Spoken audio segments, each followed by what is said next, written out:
First, the highlights. LASMA warns motorists against exceeding speed limits as federal government set to reopen Third Mainland Bridge. Manufacturers, organized labor frown at electricity hike, insist on subsidy. And the foreign send rescue efforts on to save over 600 people trapped after earthquake in Taiwan. And in sport, Nigerian duo Terra Murphy Moses Simon get nomination for Marc Vivian Faux Award in France. Now the details. I am Dele Agadumo.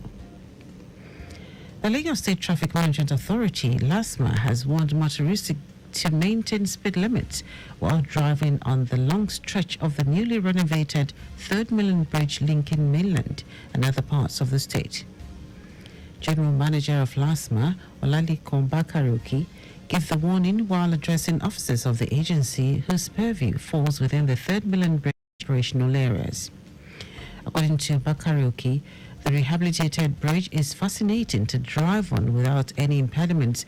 As such, it may be tempting and risky not to obey the speed limit, thereby resulting in untoward consequences for motorists.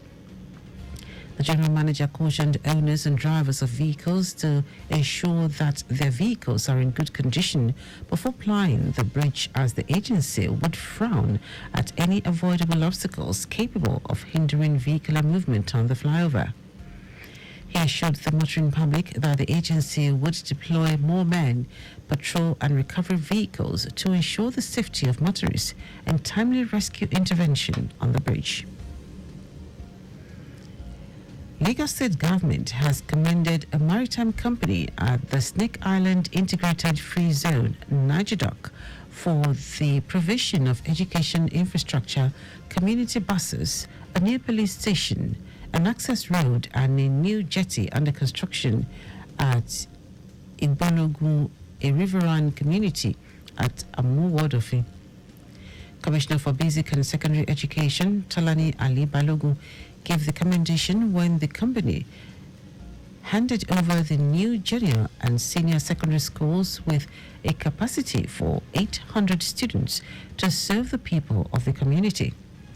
Ali Balogun also appreciated the company for responding to the call by the state government for partnership in the provision of a conducive atmosphere for learning, charging other corporate organizations to emulate it and assist in supporting schools in the state.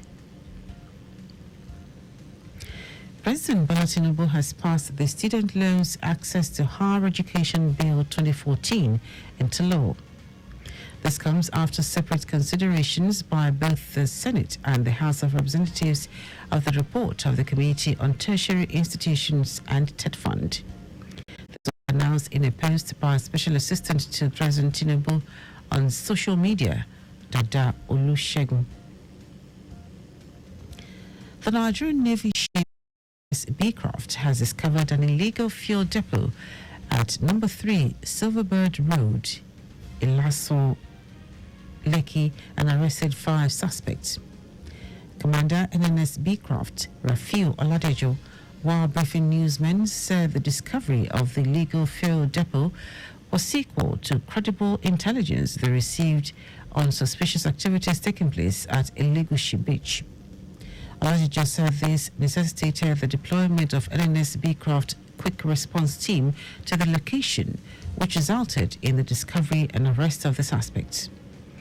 According to him, the leader of the syndicate, Ahmed Ariyo, alongside 4 other persons, were arrested in a private apartment where they carry out their illegal activities. Oladejo added that the illegal fuel depot contains 8 storage tanks of 50,000 litres capacity each, laden with about 57,000 litres of AGO, a tanker laden with about 7,000 litres, a bus with 30 jerrycans laden with about 1,500 litres. Now to the rest of the stories.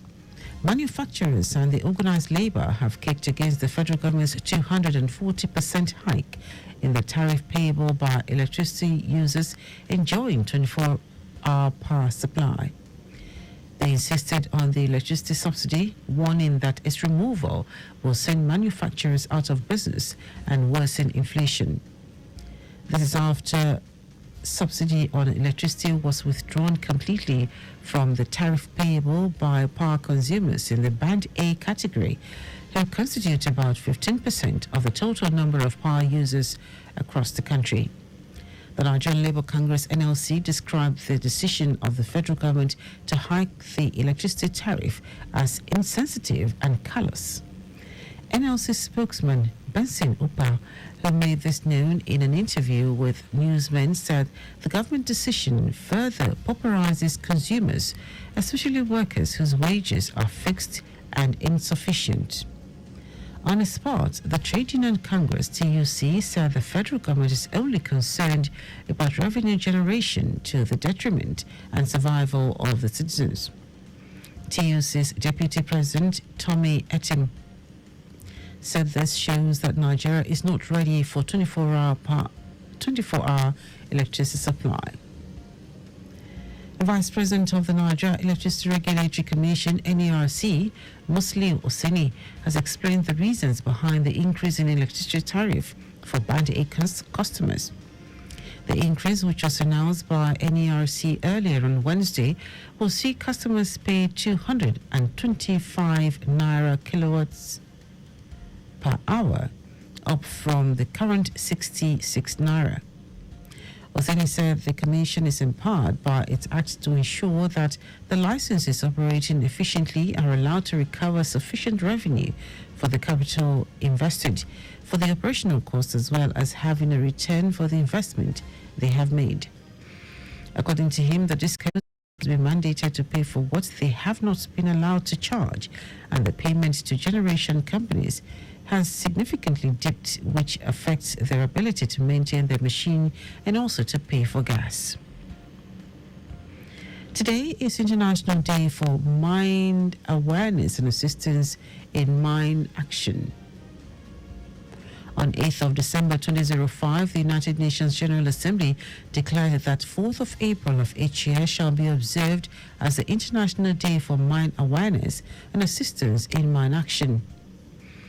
It called for continued efforts by states with the assistance of the United Nations and relevant organizations to foster the establishment and development of national mine action capacities in countries where mines and explosive remnants of war constitute a serious threat to the safety, health, and lives of the civilian population.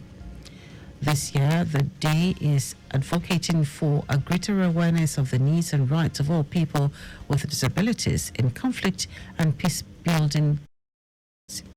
It is also bringing attention to the 5-year anniversary of Security Council Resolution 2475, which calls upon member states and Security Council members to protect persons with disabilities, ensure they have access to assistance, and are included in conflict prevention and peace building. Now to foreign news.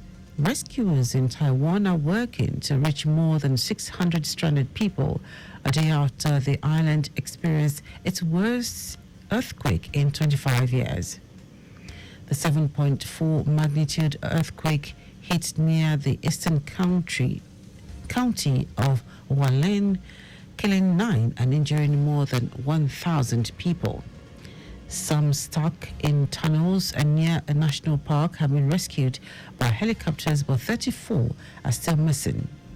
The official number of people trapped or stranded rose considerably from about 100 to 646 today as people started getting phone signal back in the mountainous regions.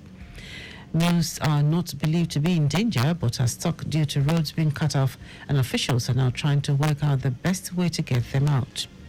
Reports added that food supplies have been airdropped to dozens trapped in these areas. Now, sports. Nigerian duo Terem Murphy and Moses Simon are in the running for the Marc Vivien Foe Award in France.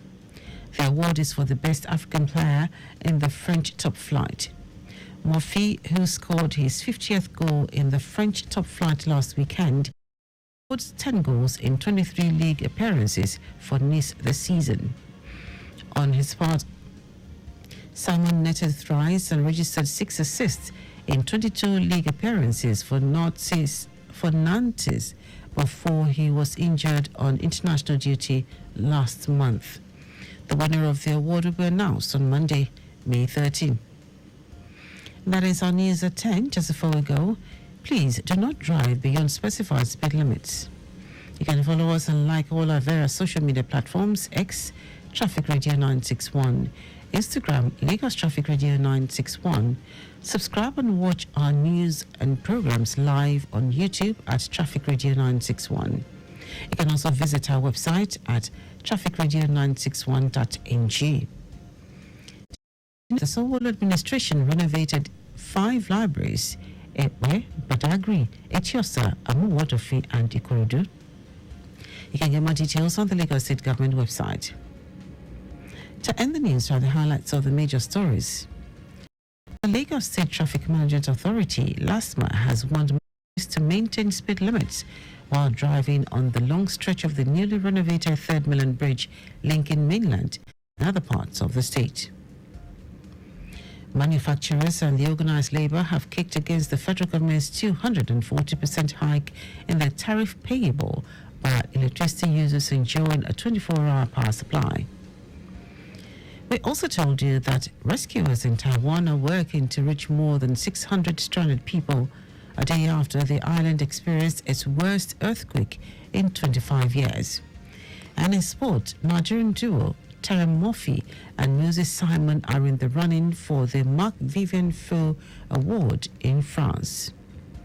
For contact with the newsroom, send a message to info@trafficradio961.ng.